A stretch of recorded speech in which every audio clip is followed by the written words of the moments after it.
group we had seen all morning, a group we now know as anarchists called the Black Bloc, began terrorizing the city.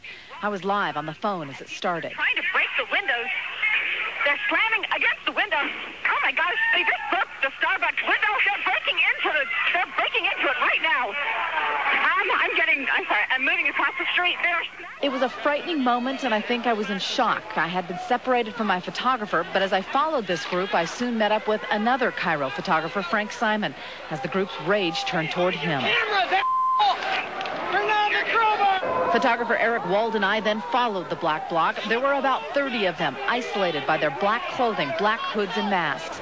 It was obvious as they continued their destruction that they were renegade protesters. Yeah, take off the mask. Take off your mask and join the rest of us and shut up!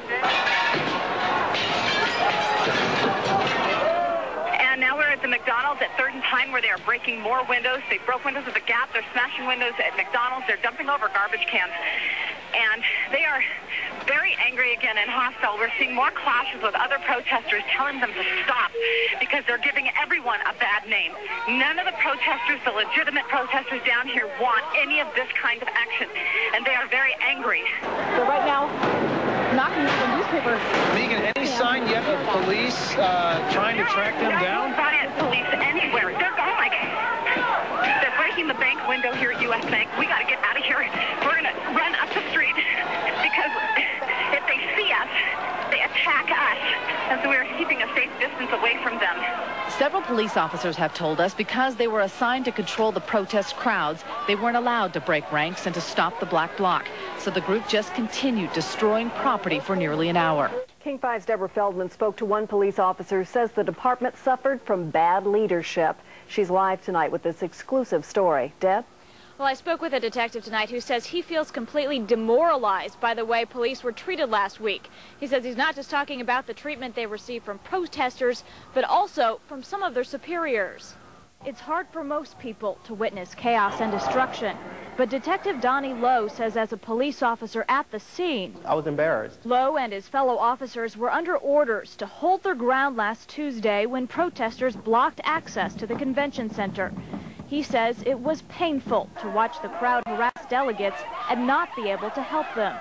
He wasn't even allowed to catch the crooks looting downtown businesses. I watched this guy loot Nike Town, sit in the window of Nike Town. At some point in time, the employees of Nike Town they were chased out, and they came running to us for assistance, and what we wasn't allowed to do anything. Detective Lowe has, well, half the answer right. He's got half the picture in his hands. Certainly, it's horrible, it's inexcusable that city leaders under the control of the federal government in Seattle would instruct the police not to apprehend criminals while they were engaging in crimes publicly.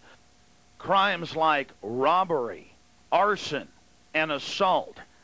That makes the police chief, the mayor, the Justice Department, the Delta Force, the FBI, you name them, running this operation guilty as accomplices. But in a second, Detective Lowe falls for the old trick we've been talking so much about. Problem, reaction, solution. He says, you know, we were attacked out there for a day.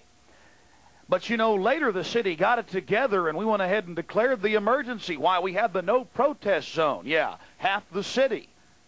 Why, the civil emergency was needed. And we finally, you know, we got to get tough on them.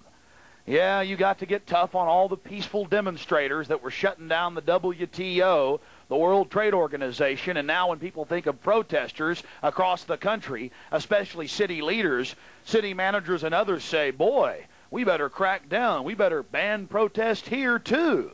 And they're passing ordinances across the nation to implement emergencies whenever they feel like it.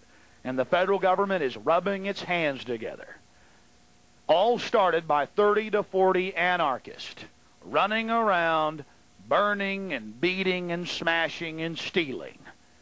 And the police, like dogs at the end of a chain, a Rottweiler you've been slapping, suddenly had their leashes released, and with wanton abandon, they rampaged out in a berserk fashion and attacked old ladies, store owners, you name it. And then they got to ship everybody to the FEMA center. That's right. FEMA was helping during this learning process for everyone. Wake up, police. Stop letting them manipulate you. Even though the department has been criticized for the so-called no protest zones, Lowe defends them as necessary to regain control of the city. I think our biggest problem here was leadership within this department refused to take appropriate actions when it was clearly necessary. And that's how it got out of hand. You see, police, things were meant to get out of hand, to train the public to live in a continual state of emergency. Martial law is not some Hollywood pronouncement. It's an incremental slide towards more and more control. And on a scale of 1 to 10, on the police state Richter scale, we're at a 4 or a 5 right now in America.